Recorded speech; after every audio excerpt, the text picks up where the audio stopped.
பாலச்சந்தர் என்று எடுத்துக்கொண்டாலேயே அதில் 2 பாலச்சந்தர்கள் உண்டு. ஒன்று எஸ் பாலச்சந்தர், இன்னொன்று கே பாலச்சந்தர். அவர் கொஞ்ச நாட்கள் தான் திரைப்படத்தில் இருந்தாலும் கூட அவருடைய தாக்கம் வேறு மாதிரி இருந்தது. ஆனால் தமிழர்களுடைய வாழ்க்கை முறை என்பது யாருடைய வாழ்க்கை முறை, எந்த குழுவினுடைய வாழ்க்கை முறை, எந்த சமுதாயத்தினுடைய வாழ்க்கை முறை. இதில் பேசும்போது பார்த்தீங்கன்னா ரொம்ப கர்வம் பிடிச்சவளா இருக்காள். ஒரு பொண்ணு கர்வம் பிடிச்சவளா இருக்கலாம், கர்ப்பமானவளாக தான் இருக்கக்கூடாது. பாலச்சந்தர் பிச்சு உதறாரு. இப்படி விபச்சார தொழிலுக்கு தன்னைத்தானே தள்ளிக் கொள்கிறாள் ஒரு பெண். இதற்கெல்லாம் அலைந்து கொண்டு தன்னைத்தானே இழந்து கொண்டிருக்கின்ற காலகட்டத்தில் அம்மாவும் கர்ப்பமாக இருக்கிறாள். அப்புறம் அதை போய் ஏக் துஜே கிலியன் ஹிந்தியில் அதே கமலஹாசனின் ரத்ய அக்னிஹோத்ரியும் வைத்து மிகப்பெரிய வெற்றியை கொடுத்த ஒரு படமாக அதை செய்தார். பாலச்சந்தர் அவர்கள் சரிதாவினுடைய வயிற்றில் பம்பரம் விட்டவர். விஜயகாந்த் படம்னா தொப்புள்ள பம்பரம் விட்டார், தொப்புள்ள பம்பரம் விட்டார்னு சொல்லுவாங்க. அங்க கண்ணதாசன் தத்துவ முத்துக்களை உதித்துக் கொண்டே இருக்கின்ற இடத்தில் இவனுடைய கவனம் என்பது தமிழோடு சேர்ந்தது, இசையோடு போனது, அந்த கவிதையின் பின்னால் போனது. கதை களத்தை அவர்கள் எப்படி எடுத்துக்கொண்டார்கள் என்பதற்குண்டான கூறுகள் எதுவுமே இல்லை. தலைவி திருமுகத்தை தேடுகின்றான் என்று சொல்லுகின்ற இடத்தில் தேடுகின்றான். கேமரா அப்படியே சுத்தி சுத்தி சுத்தி வரும். அடுத்த திரை சரித்திரத்தை கொண்டு இறக்குமதி பண்றாரு பாலச்சந்தர்.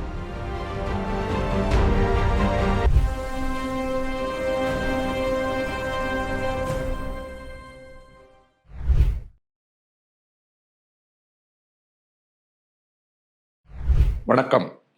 தமிழர் வேர் தேடி என்ற தொடரினுடைய அடுத்த நிகழ்ச்சியில் நாம் மீண்டும் சந்திக்கிறோம்.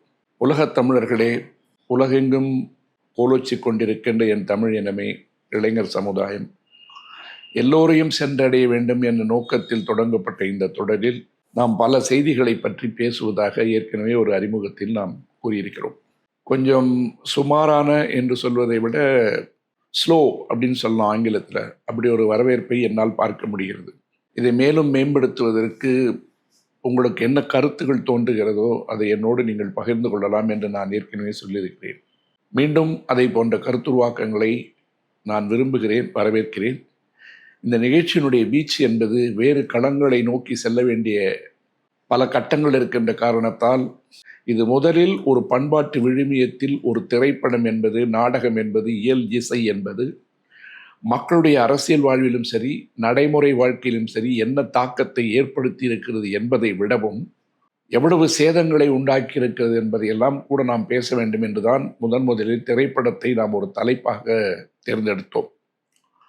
அந்த திரைப்பட வரலாறு என்று நான் ஆரம்பித்ததற்கு காரணம், ஒரு பண்பாட்டு விழுமியங்களோடு வாழ்ந்து கொண்டிருக்கின்ற தமிழ் சமுதாயத்தில் கலை என்று சொல்லுகின்ற இடத்தில் இவர்கள் அதற்கு கொடுத்த முக்கியத்துவம் ஆரம்ப காலத்திலிருந்து, புராண காலத்திலிருந்து, காப்பிய காலத்திலிருந்து எப்படி இவர்களை அதிலிருந்து பிரிக்க முடியாது என்பதான தொடக்கமாகத்தான் நாம் அதை தொடங்கினோம்.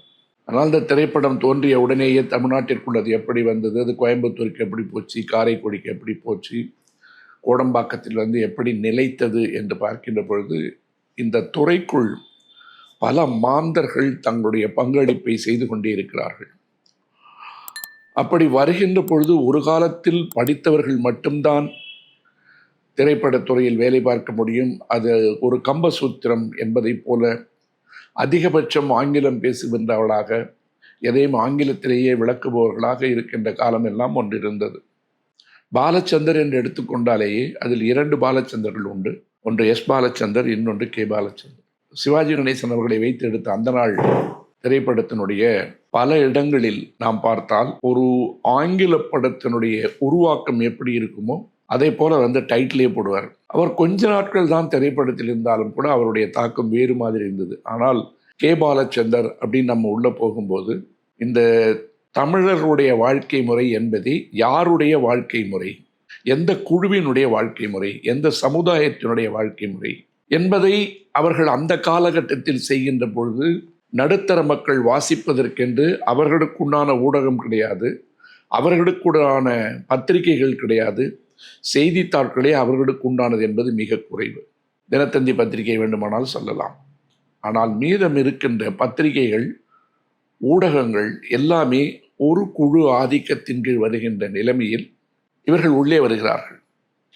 உள்ளே வருகின்ற பொழுது அது செய்திருக்கின்ற மாற்றங்களை விட அவர்கள் உருவாக்கிய கான்ட்ரோவர்சிஸ், காம்ப்ளிகேஷன்ஸ் அல்லது முரண்பட்ட வாழ்க்கை முறைகளை சொல்லுகின்ற மெத்தடாலஜி என்றெல்லாம் பார்க்கின்ற பல இடங்களில் பாலச்சந்தர் என்பவர் மிகப்பெரிய நீண்ட பதிவுகளை செய்துவிட்டு போயிருக்கின்ற ஒரு திரைத்துறை சாதனையாளர் என்று நாம் சொன்னாலும் கூட அவர் சார்ந்த மக்களுக்கே இருந்திருக்கிறார் என்பதை அவருடைய காலகட்டத்தில் நடந்த நிகழ்வுகளை எல்லாம் பார்த்தா நமக்கு தெரியும். ஏன்னா ஒரு பக்கம் ஸ்ரீதர் கொடுத்து கொண்டிருந்த படங்கள் என்பது வேறு. ஸ்ரீதர் காலகட்டத்தில் இன்னொரு பக்கம் குடும்ப கதைகளை எல்லாம் சொல்லிக் கொண்டிருந்த கே.எஸ். கோபாலகிருஷ்ணன் வேற. கே.எஸ். கோபாலகிருஷ்ணன், ஸ்ரீதர் என்று இன்னும் ஒன்று பல பாவரிசை இயக்குநர்கள், பீம்சிங் போன்றவர்கள். இன்னும் நீங்கள் பார்த்தீங்கன்னா பாலச்சந்தர் படத்தில் பாலச்சந்தரோட இணைந்த காரணங்களுக்காக சவுகார் ஜானகி என்று ஒரு நடிகை, அவங்க பேசுகின்ற ஆங்கிலத்தை அவ்வளோ சிறப்பாக அன்னைக்கு பத்திரிகைகள் எழுதும். சவுகார் ஜானகி பேசுகின்ற இம்பெக்கபிள் இங்கிலீஷ் என்றெல்லாம் வரும். படித்தவர்கள் என்று சொன்னாலும் கூட அந்த காலத்தில் படித்தவர்களுக்கு இதுதான் திரைப்படம் அப்படின்றத பல படங்கள் மூலமாக பாலச்சந்தர் பேசியிருந்தாலும் கூட பாலச்சந்தர் என்பவரே பண்டில் ஆஃப் கான்ட்ரடிக்ஷன்ஸ் என்று சொல்லுகின்ற அளவிற்கு அவர் சார்ந்த சமுதாயத்தையே சாடுகின்ற ஒரு மனிதராக நின்று பல படங்களை கொடுத்துட்டு போயிருக்கார். அப்போ ஒரு படத்தையும் பார்க்கும்போது நான் ஏற்கனவே சொன்ன மாதிரி பாலச்சந்தர் பார்க்கறது வேற, பாக்கியராஜ் பார்க்கறது வேற, பாரதி ராஜா பார்க்கறது வேற, பாலுமகேந்திராவை பார்க்கறது வேற. அதுக்கு பின்னாடி இன்றைக்கு காலகட்டத்தில் இருக்கின்ற இளைஞர்களை பார்க்கின்ற பொழுது இந்த திரை மொழி என்பதே வெவ்வேறு வடிவங்களில் இன்னைக்கு வந்துருச்சு. நான் ஏன் பாலச்சந்தர் சொல்லணும்னு கேட்டிங்கன்னா, அவர் எங்கேயோ ஒரு நன்னிலத்தில் பிறந்து அதுக்கு பிற்பாடு சென்னைக்கு வேலைக்கு செஞ்சு முன்னாடி பள்ளிக்கூடத்தில் வாத்தியாரெல்லாம் இருந்திருக்காரு.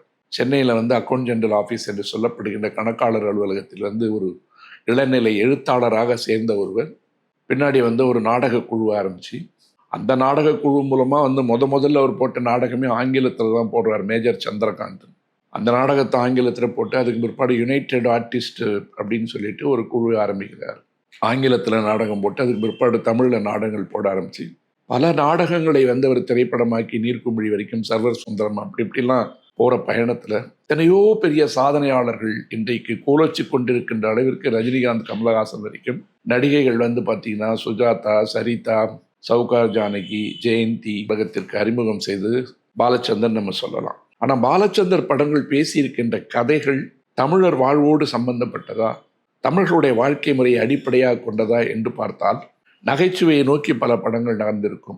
அச்சமில்லை அச்சமில்லை என்ற ஒரு படம் மட்டும் அரசியல் பற்றி பேசியிருக்கும். வறுமை நிறம் சிவப்புன்னு ஒரு படம் வாழ்க்கையினுடைய வறுமையாக இருந்தாலும் அது வேலையில்லாத இளைஞர்கள் எந்த அளவுக்கு போவான் அப்படின்ற அளவுக்கு பேசும். அப்போ நினைத்தாலே இனிக்கும்னு ஒரு படம் போகும்போது பார்த்தீங்கன்னா அது எம்.எஸ். விஸ்வநாதனுடைய இசையை மேம்படுத்தி பேசுகின்ற ஒரு படமாக இருக்கும்.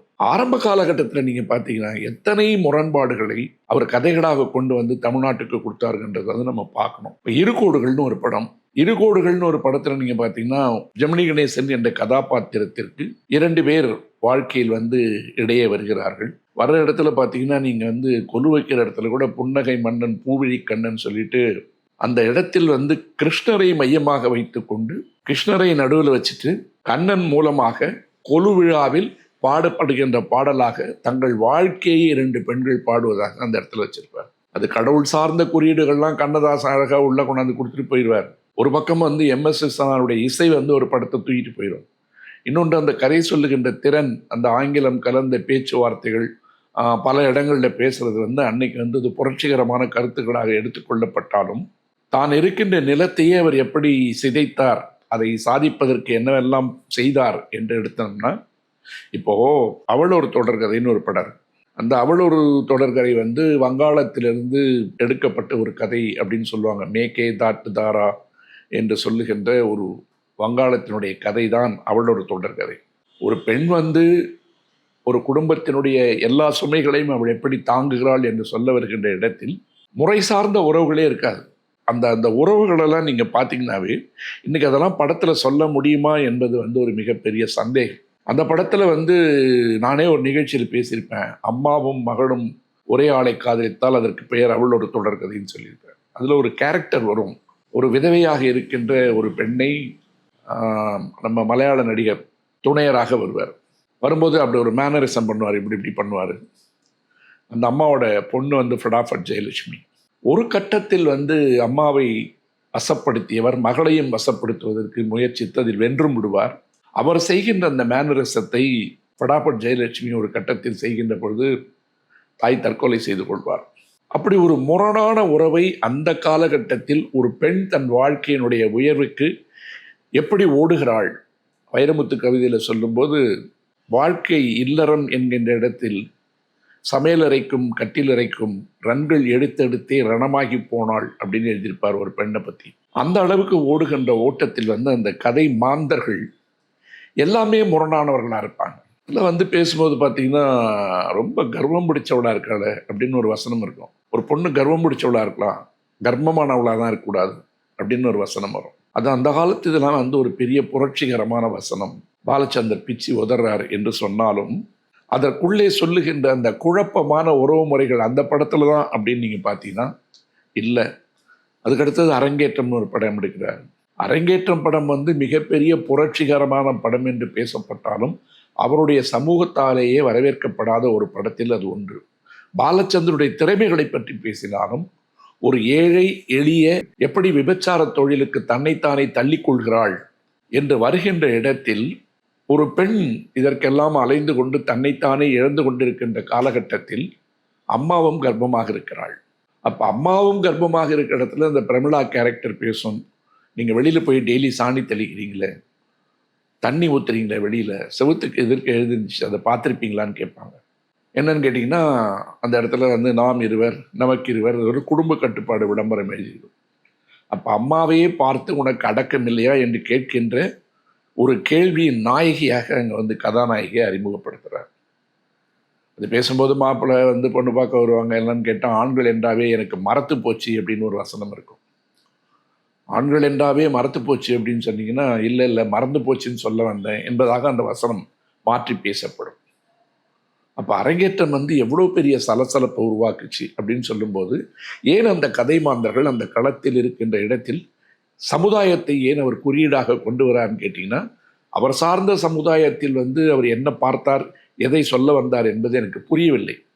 ஆனால் அந்த காலகட்டத்தில் எல்லாம் பார்த்தீங்கன்னா அதே மாதிரி வரும். இப்போது நிழல் நிஜமாகிறது அப்படின்னு ஒரு படம் நிழல் நிஜமாகிறது படத்தை நீங்கள் எடுத்தீங்கன்னா, அதில் கமலஹாசனுக்கும் சுமித்ராவுக்கும் இடையே இருக்கின்ற காதலை சொல்லி கொண்டு வருகின்ற இடத்துல அனுமந்துன்னு ஒரு கேரக்டர் வரும்.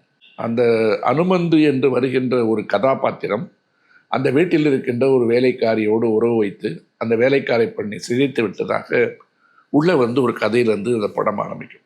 அதுதான் அப்படின்னு போனீங்கன்னா நூல்வேலின்னு ஒரு படம் வரும். அந்த நூல்வேலி படத்தில் சரத்பாபு கதாநாயகன், சுஜாதா கதாநாயகி. அந்த வீட்டில் இருக்கின்ற ஒரு சின்னம் சிறு இளம் பெண்ணை சரத்பாபு வசப்படுத்துவதாக அந்த கதை களமே வேறு இடத்துல இந்த காலத்தில் நாம் அதிகமாக பேசி கொண்டிருக்கின்ற இளம் சிறார்கள் மீது நடத்தப்படுகின்ற பாலுறவு சம்பந்தமாக அந்த படம் பேசும். அதில் பாலமுரளி கிருஷ்ணாவோட மௌனத்தின் விளையாடும் மனசாட்சின்னு ஒரு அழகான பாடல் உண்டு. சரி, மனநலம் குன்றிய ஒருத்தி எவ்வளோ பெரிய எக்ஸென்ட்ரிக்காக மாறுவா அப்படின்னு பார்த்தீங்கன்னா, அக்னி சாட்சின்னு ஒரு படம் எடுத்தார். சரிதா அதனுடைய மிகப்பெரிய ஒரு ராட்சச நடிப்பை பண்ணிருக்கு. சிவகுமார் ரொம்ப பாந்தமான அடக்கமான கணவனாக நடிக்கின்ற அந்த படத்தில் சரிதா ஒரு மிக நடிப்பின் காரணமாக அந்த படம் ஓடலைன்னு சொன்னாலும் கூட இந்த மாதிரி சில மன உணர்வுகளை, பிறர் மன உணர்வுகளை அதுலேயே நீங்கள் பார்த்தீங்கன்னா அந்த சிந்து பைரவி படத்தில் இருக்கிற சிமிலாரிட்டிஸ் நீங்கள் அக்னி சாட்சியில் பார்க்கலாம். ஏன்னா வெளியிலேருந்து ரஷ்யாவிலேருந்து ஒரு பேலே டான்சர் கணவனோட தொடர்பில் இருப்பதாக சந்தேகப்பட்டு கொண்டிருக்கின்ற கதையினுடைய மறுமாற்றம் தான் சிந்து பைரவியாக பின்னாடி நம்மளால் பார்க்க முடியும். எல்லாத்தையும் செஞ்சுக்கிட்டே வரவர் ஒரு படமாக நான் சொல்கிற மாதிரி இது பண்ணிட்டு வரும்போது, அவர்கள்னு ஒரு படம், அவர்கள் படத்தில் ரஜினிகாந்த், ரவிக்குமார், சுஜாதா எல்லாம் வர்ற இடத்துல மகன் செய்து கொண்டிருக்கின்ற கொடூரங்களை மருமகளுக்கு சாதகமாக இருக்கின்ற ஒரு மாமியாராக ஒரு கதாபாத்திரம் வரும். விவாகரத்தில் இருக்கின்ற சிக்கல்கள் எல்லாம் பார்க்கும்போது அந்த படத்தில் அடித்து தூங்கும்போது, காற்றுக்கென்ன வேலி கடலுக்கென்ன மூடி, கங்கை வெள்ளம் சங்குக்குள்ளே அடங்கி விடாது, மங்கை உள்ளம் பொங்கும் போது விலங்குகள் ஏது,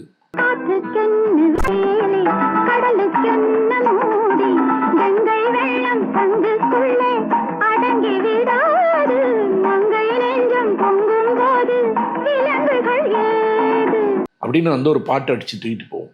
இப்படி பல முரண்பட்ட உறவுகளையே பேசி கொண்டிருக்கின்ற இடத்துல இன்னும் நிறைய படத்துக்குள்ளார நம்ம போகலாம். 3 முடிச்சு நீங்கள் எடுத்தீங்கன்னா 3 முடிச்சில் தான் இந்த முரண்பாடெல்லாம் வேற மாதிரி தொடங்கும். ஸ்ரீதேவி ஒரு சிறிய வயதில் இருக்கின்ற ஒருவர் கமலஹாசனை விரும்புகிறார்.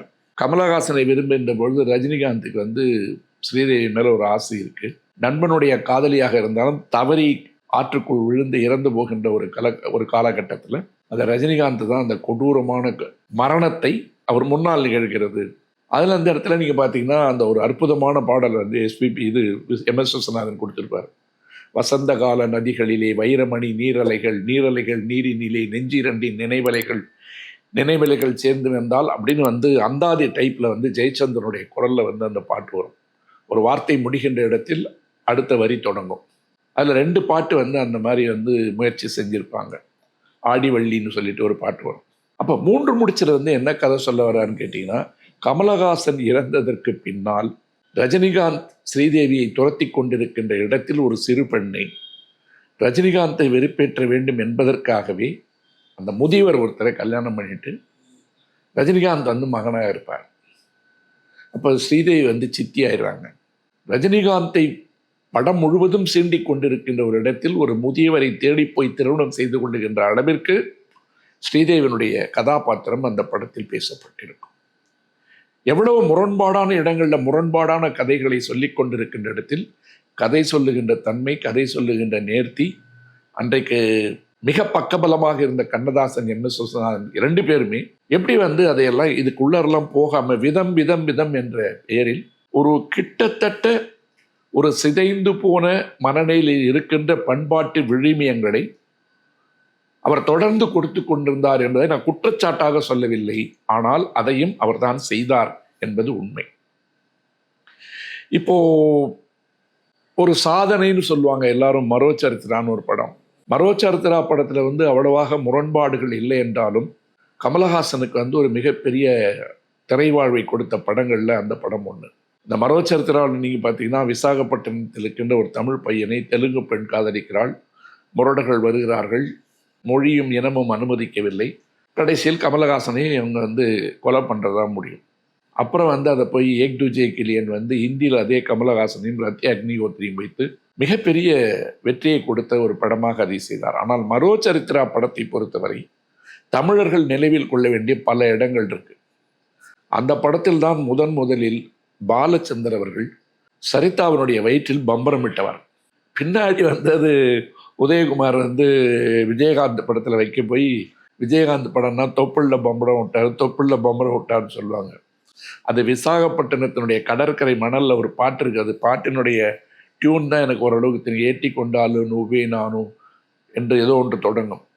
அந்த படத்தில் கருப்பு வெள்ளை படம். அது நல்ல மணலை அள்ளி வயிற்றில் கொட்டி பம்பரம் விடுகின்ற காட்சி இப்பவும் நீங்கள் தேடி பார்க்கலாம்.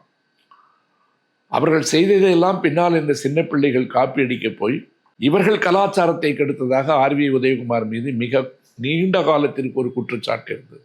இப்படி சொல்லிக்கிட்டே நம்ம போகலாம். எனக்கு வந்து அபூர்வ ராகம்ன்ற ஒரு படத்தை வந்து என்னால் வந்து மறுக்கவே முடியாது. ஏன்னா அப்பா மகளையும் அம்மா மகனையும் விரும்புவதாக அமைக்கின்ற ஒரு கதைக்களத்தை இன்றைக்கி இருக்கிற காலகட்டத்தில் நம்ம சொல்ல முடியுமா எனக்கு தெரியல. ஒரு பையன் என்பவன் ஏன் அம்மாவோடு மிக நெருக்கமாக இருக்கிறான், அம்மாவைத்தான் அதிகமாக நேசிக்கிறான், அம்மாவோடு தான் அவன் ஏன் அதிகமாக இருக்கிறான் என்பதெல்லாம் சிக்மண்ட் ஃப்ராய்ட் போன்றவர்கள் உளவியல் கருத்துக்களாக கொண்டு வந்து அதற்கு யூடிபஸ் காம்ப்ளெக்ஸ் என்றெல்லாம் சொல்லுவார்கள். அம்மா ஏன் மகனோடு மிக நெருக்கமாக இருக்கிறாள் என்பதற்கு யூடிபஸ் காம்ப்ளெக்ஸ் பற்றி பேசுவோம். ஒரு பெண் ஏன் தந்தையோடு நெருக்கமாக இருக்கிறாள் என்பதற்கு எலக்ட்ரா காம்ப்ளெக்ஸ் என்று சொல்வார்கள். இதெல்லாம் உளவியல் பூர்வமாக நாம் பார்த்தாலும் அதையே ஒரு திரைப்படமாக செய்ய முடியும் என்கின்ற இடத்தில் பாலச்சந்தர் எழுதி இயக்கிய அந்த படம் என்பது முரண்பாடுகளின் மொத்த வடிவமாக இருந்தாலும் வெள்ளி விழா கண்ட படம் அப்படின்றத நம்ம மறந்துடக்கூடாது. அதற்கு காரணம் வாணி ஜெயராமனுடைய குரல், எம்எஸ் விஸ்வநாதனுடைய இசை, கண்ணதாசனுடைய வார்த்தைகள், அதையெல்லாம் போட்டு ரொப்பியிருப்பார். இந்த பக்கம் மேஜர் சுந்தரராஜன், ஜெயசுதா, இந்த பக்கம் ஸ்ரீவித்யா, கமலஹாசன்.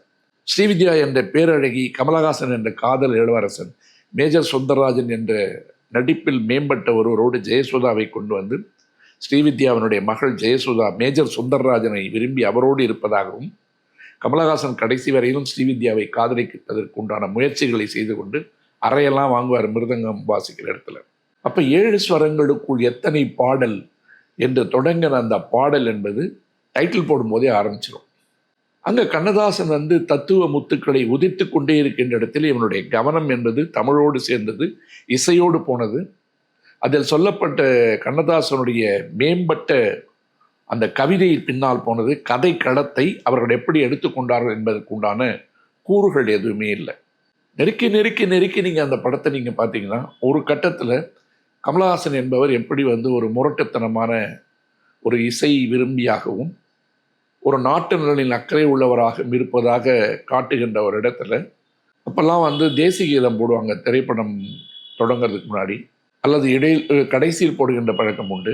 அந்த இடத்தில் வந்து தேசிய கீதத்திற்கு மரியாதை கொடுக்கின்ற அளவில் யாரும் நிற்கவில்லை என்பதற்காக இவர் போய் அடித்து கலடா பண்ணிட்டு, அப்பொழுது மிக புரட்சிகரமாக நினைக்கப்பட்ட ஒரு கெட்ட வார்த்தையை சரியா அந்த இடத்துல வச்சிருப்பார். இது சரியா அந்த இடத்துல வச்சிருப்பாருன்னு கேட்டதுக்கு காரணம் என்னன்னு கேட்டிங்கன்னா, இந்த விலைமகனே அப்படின்னு சொல்கிற வார்த்தைக்கு உண்டான நேரடி வார்த்தையை அந்த இடத்துல சொல்லிட்டு, அதை யாரும் வந்து மறுத்து பேசக்கூடிய அளவிற்கு இயலாத அளவில் அந்த வார்த்தையை கொண்டு போய் பயன்படுத்தியிருப்பார். அதுதான் ரஜினிகாந்த் என்ற தமிழ்நாட்டினுடைய அடுத்த திரை சரித்திரத்தை வந்து கொண்டு வந்து இறக்குமதி பண்ணுறாரு பாலச்சந்தர். இந்த வயது முரண்பாடுகளோட கல்யாணம் பண்ணிக்கிட்டா எப்படி இருக்கும் அப்படின்னு சொல்லிட்டு கைகொட்டி சிரிப்பார்கள் ஊரார் சிரிப்பார்கள்னு ஒரு பாட்டு இருக்கும். விளையாட்டு கல்யாணமே என்று தொடங்குகின்ற அந்த பாடல்ல இந்த முரண்பாடுகள் பற்றியெல்லாம் வந்து பேசிக்கிட்டே வருவாங்க. பேசிட்டு வரும்போது நீங்கள் பாருங்க, ரஜினிகாந்த் வந்து மனைவியை தேடி வருவதை போல, இந்த குடும்பம்லாம் ஒன்றா சேர்றது போல, அதற்கு வந்து ஒரு கருவியாக இசையும் வார்த்தைகளும் விளையாடுகின்ற அந்த டெக்னிக் என்று சொல்லப்படுகின்ற தொழில்நுட்பம் கூட சொல்ல முடியாது, திரைநுட்பத்தை சரியா பண்ணியிருப்பார். அது நியாயப்படுத்துற மாதிரி போய் படம் பூரா பேசிட்டு கடைசி காட்சியில் வந்து குடும்பங்கள் மட்டும் மறுபடியும் பிரிந்தவர்களே வேறு வேறு அவர்களுக்கு உண்டான இடங்களுக்கு வந்து விடுகிறார்கள் என்பதற்காக சொல்லுகின்ற ஒரே ஒரு பாடல் தான் கேள்வியின் நாயகனே, என் கேள்விக்கு பதிலே அதையா. அந்த பாட்டை நீங்க பார்த்தீங்கன்னா, அந்த ஒரு பாட்டு வந்து அந்த கதையை சொல்லிக்கிட்டே இருக்கும். அந்த கதையை சொல்லிக்கிட்டே இருக்கும்போது ரஜினிகாந்த் உள்ள நுழைஞ்சி தன்னுடைய மனைவி பைரவியை வந்து தேடிட்டு வருவார். தேடிட்டு வரும்போது தலைவன் திருச்சானூர் வந்து விட்டான் அப்படின்னு சொல்லிட்டு தலைவி திருமுகத்தை தேடுகின்றான் என்று சொல்லுகின்ற இடத்தில் தேடுகின்றான் தேடுகின்றான் தேடுகின்றான், கேமரா வந்து அப்படியே சுத்தி சுத்தி சுத்தி வரும். கதையோடு சேர்ந்த பாடலாக இருக்கின்ற இடத்துல எல்லா முரண்பாடுகளையும் அந்த பாட்டு பேசிக்கிட்டே இருக்கும். கமலஹாசன் போய் முறைச்சிட்டு போவார், கூட்டு போய் மேஜர் சுந்தரராஜன் பக்கத்தில் உட்கார வைப்பாங்க.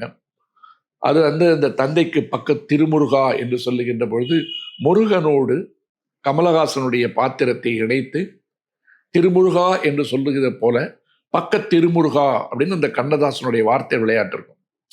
அது நீங்கள் ஒரு பாடலாக பார்த்தீங்கன்னா, எல்லா படத்திலையும் இந்த மாதிரி கச்சேரிகள் மூலமாக கதை சொல்கிற பழக்கத்தை வந்து முரண்பட்ட கதைகளை சொல்வதற்கு அவர் எடுத்துக்கொண்ட ஆயுதங்கள் வந்து இசை, கச்சேரி.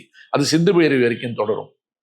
சிந்து பைரவியில் போகும்போது பார்த்தீங்கன்னா, அந்த அபூர்வ ராகங்களுக்கு உண்டான சிறப்பு என்னன்னு கேட்டிங்கன்னா, அதெல்லாம் வெள்ளி விழா படம். அதே கிட்டத்தட்ட தொடர் மாதிரி ஒரு படத்தை வைரமுத்தும் இளையராஜாவும் சேர்ந்து பண்ணாங்க, ஆனந்த கும்மின்னு நினைக்கிறேன். அந்த படம் ஓடவே இல்லை. ஆனால் இப்படி நம்ம வரும்போது சிந்து பைரவிக்கு தா வேண்டியதாக இருக்கு. சிந்து பைரவியில் பார்த்தீங்கன்னா, சிவகுமார் வந்து ஒரு மிகப்பெரிய இசை ஜாம்பவானாக இருக்கின்ற இடத்தில் தன்னுடைய இசைக்கு தகுதி உள்ளவளாக தனது மனைவி சுலக்ஷனா இல்லை என்கின்ற வருத்தம் அவருக்கு இருக்கின்ற இடத்தில், அப்போ ஒரு கச்சேரி நடந்துகிட்டு இருக்கும்போது என் மனைவிக்கு சங்கீதம்னா அப்படிம்பார். அங்கே பார்த்தா அந்த அம்மா ரோட்டில் இருக்க காய்கறி கடைக்காரன்ட்டு கத்திரிக்காய் என்ன விலைன்னு கேட்கும் கிலோ. இந்த கட்டன் பேஸ்ட் இருக்கு பாருங்க, இந்த காட்சிகளை வெட்டி ஒட்டுகின்ற எடிட்டிங்ல வந்து விளையாடுகின்ற இடத்துல சுஹாசினி சிவகுமாருடைய வாழ்க்கையில் வந்து நுழைகின்ற ஒரு முரண்பட்ட கதாபாத்திரமாக வருகின்ற இடத்துல அதுக்கு ஒரு ஃப்ளாஷ்பேக். அவங்க அம்மா சரியில்லைன்னு ஒரு ஸ்டோரி. அந்த ஸ்டோரி வர்றதால அதை நியாயப்படுத்துகின்ற சுஹாசினி, எனக்கு இதெல்லாம் முன்னாடி தெரிஞ்சா என்ன ஆகுன்றதுக்கு பதில் வைரமுத்து வார்த்தைகள் விழுந்து அங்கே விழும். என் விதி அப்போது தெரிந்திருந்தாலே கர்ப்பத்தில் நானே கரைந்திருப்பேனே என்று ஒரு சோகப்பாடலில் அந்த முரண்பட்ட உறவின் காரணமாக பிறந்த குழந்தை நான், என் தாய் சரியில்லாதவள், ஆகவே ஒரு பிறர் நிலை மனப்பான்மையில் இருக்கின்ற எனக்கு இசை மீது இருக்கின்ற ஒரு காதலின் காரணமாக, அதுவும் குறிப்பாக தமிழ் இசை மீது இருக்கின்ற காதலின் காரணமாக நான் சிவகுமார் என்கின்ற ஒரு கதாபாத்திரத்தை சார்ந்து போகின்றேன் என்கிற இடத்தில் சாதாரண குடும்பத்தில் உடைத்து அந்த உறவுக்குள் நுழைகின்ற ஒரு பெண்ணாக சுஹாசினுடைய கதாபாத்திரம் வந்து அந்த இடத்துல பேசும். என் விதி அப்போது தெரிந்திருந்தாலே கர்ப்பத்தில் நானே கரைந்திருப்பேன் என்று தேடி எடுத்துக்கொள்ளுகின்ற அழகான வார்த்தைகளின் மூலம் அதை இசையினுடைய துணையோடு முரண்பட்ட கருத்துக்களையே சொல்லிக் கொண்டிருக்கின்ற இடத்தில் வந்து பல படங்கள் வந்து நம்ம தொடர்ந்து சொல்லிக்கிட்டே போகலாம். கடைசி வரைக்கும் வந்து அவர் பேசிக்கிட்டு இருக்கின்ற எல்லாம் பார்த்தீங்கன்னா, கல்கின்னு ஒரு படம் வந்தது. அந்த கல்கின்ற படம்லாம் நீங்கள் பார்த்தீங்கன்னா ஒரு பெரிய விமர்சனத்தை வந்து அந்த காலத்தில் எதிர்கொண்டது. ஏன்னா அதில் வந்து இந்த முரண்பட்ட வாழ்க்கை முறைகள் யார் வேணாலும் எப்படி வேணாலும் யாரோடு வேணுமானாலும் எப்படி வேண்டுமானாலும் வாழலான்ற அளவுக்குலாம் அந்த படம் போய் கதை சொல்லுச்சு. மறுபடியும் நீங்கள் வந்து அடுத்த முரண்பட்ட கதைன்னு பார்த்தீங்கன்னா புது புது அர்த்தங்கள் வரும். புது புது அர்த்தங்களில் வந்து இந்த அக்னி சாட்சியில் சொன்ன சரிதா மாதிரியே வந்து ஒரு எக்ஸென்ட்ரிக் கேரக்டராக கீதா வருவதும், ரஹ்மான் வந்து வருகின்ற பொழுது நடிகர் ரஹ்மான் கேளடி கண்மணி போன்ற அற்புதமான பாடல்களை எல்லாம் கொண்டிருந்த அந்த படத்திலையும் முரண்பட்ட கதையை பேசியிருப்பார். நான் இத்தனை கதைகளையும் பாடலையும் சொல்லிட்டு வர்றதுக்கு காரணம், தமிழ் திரையுலகினுடைய பிதாமகன் என்று சொல்லப்படுகின்ற பாலச்சந்தர் அவர்களே தமிழர்களுக்கு செய்திருக்கின்ற சாதனைகள்லாம் என்னன்னு பார்த்தீங்கன்னா, பல இடங்களில் வந்து இது ஒரு சோதனையாக இருக்குன்னா, அது வந்து ஒரு இறந்து போன மனிதரை பற்றி பேசுகின்ற விமர்சனமாக கொள்ளக்கூடாது. அந்த கதை மாந்தர்களும் கதை பேசிய இடங்களும் கதை பேசிய விதமும் அதற்கு இசையையும் தன்னுடைய கதை சொல்லுகின்ற திறனையுமே வைத்துக்கொண்டு எப்படி முரண்பட்ட செய்திகளை இந்த மனிதர்களுக்குள்ளே விதைக்க முடிகிறது, அது என்னவெல்லாம் சிதைவுகளை உண்டாக்கும் என்பதை அந்த காலகட்டத்தில் என்னை போன்ற இளைஞர்களுக்குள் அது என்ன தாக்கத்தை உருவாக்கியது என்பதையெல்லாம் நாம் பார்க்கின்ற பொழுதுதான் இந்த திரைப்படம் அது சார்ந்த வாழ்க்கை முறைகள் என்பது மனிதருடைய வாழ்க்கை முறைகளில் எவ்வளவு தாக்கங்களை உருவாக்கியது. அப்ப இந்த திரைப்படம் சார்ந்த வாழ்க்கையாகவே தமிழனுடைய வாழ்க்கை எப்படி மாறி போனது என்று வருகின்ற இடத்தில் பல பேர் வராங்க. மகேந்திரனை பற்றியோ பாலு மகேந்திரா பற்றியோ பாரதராஜா பற்றியோ நம்ம எப்படிதான் நம்ம பேசிட்டு போனாலும் இந்த திரை சார்ந்த வாழ்க்கை என்பது இவர்களை வந்து நெறிமுறைப்படுத்துவதை விட ஒரு சிறிய சலசலப்பை எல்லாம் உருவாக்குகின்ற இடத்துல மனிதர்களை குழப்புகின்ற விதமாகவும் இருந்திருக்கின்றதை நான் சொல்ல வரனே ஒழிய அவருடைய சாதனைகளை குறைத்து மதிப்பிடுவதோ அல்லது மனிதனுடைய மாண்புகளை குறைப்பதோ நிச்சயமாக என்னோட நோக்கம் அல்ல. இது இப்படியெல்லாம் வந்து ஒரு கான்ட்ரோவர்ஷியல் கேரக்டராக இருந்து கான்ட்ரோவர்ஷியல் கேரக்டரே கொடுத்தாலும் கூட தில்லுமுல்லு போன்ற நகைச்சுவை படங்கள், நாகேஷ் என்ற நடிப்பு அரக்கனை தமிழ் திரையில் கொடுத்த பெருமை, பல நடிகைகளை அறிமுகப்படுத்திய பெருமை, கமலஹாசன் ரஜினிகாந்த் போன்றவர்களையாம் திரைக்குள் கொண்டு வந்த பெருமை எல்லாவற்றையும் உள்ளடக்கியவராக பாலச்சந்தர் வாழ்ந்துவிட்டு போயிருக்கிறார் என்ற நினைவுகளோடு போகிற நம்ம இடத்துல இன்னும் பல பயணங்களில் நாம் நிறைய பேச வேண்டியிருக்கிற இடத்துல நாம் திரைத்துறை என்று முதல்ல அதை எடுத்துக்கிட்டதுக்கு காரணம் என்னன்னு கேட்டிங்கன்னா, இதுதான் முதல்ல வந்து உள்ள நுழைஞ்சதுன்னு சொல்றதுக்காக அதை எடுத்தேன். அடுத்தது நம்ம கடவுள்களுக்கு போகணும். நம்முடைய கடவுள்கள் எப்படி நம்ம கையிலிருந்து மீறி போனார்கள், நாம் காலம் காலமாக கும்பிட்டு கொண்டிருக்கின்ற குலசாமிகளுக்கெல்லாம் இன்றைக்கு என்ன நடந்து கொண்டிருக்கிறது, பல இடங்களில் இருக்கின்ற கடவுளுடைய உண்மையான உருவாக்கம் என்ன, அது எதன் பொருட்டு மாற்றப்பட்டது, இன்றைக்கு என்னவாக அறியப்படுகிறது என்பதையெல்லாம் பேச தொடங்குவதற்கு முன்னால் அங்கேயும் திரைப்படங்கள் எப்படி காரணமாக இருந்து நான் பேசுவேன். அதற்காகத்தான் இது வந்து 2, 3, 4 நிகழ்ச்சிகளாக திரைப்படம் பாதித்தது என்ன என்பதை சொல்ல முற்படுகின்ற இடத்தில் அதை பற்றி பேசிக் கொண்டிருக்கிறோம். வரும் நிகழ்ச்சிகளில் நான் தொட்ட இடத்திலிருந்து மீண்டும் வேறு ஒரு தளத்திற்கு செல்ல இருக்கின்ற காரணத்தால் நீங்கள் உங்கள் அன்பான ஆதரவையும் வரவேற்பையும் கருத்துக்களையும் குறிப்பாக நீங்கள் இதை பற்றி பேசுங்கள் என்று சொல்லுகின்ற சிந்தனை ஓட்டங்களையும் கூட என்னோடு பகிர்ந்து கொள்ள வேண்டும் என்பதாக அன்போடு கேட்டுக்கொண்டு இந்த நிகழ்ச்சியை நிறைவு செய்வோம். தமிழாவோம், தமிழோடு வாழ்வோம்.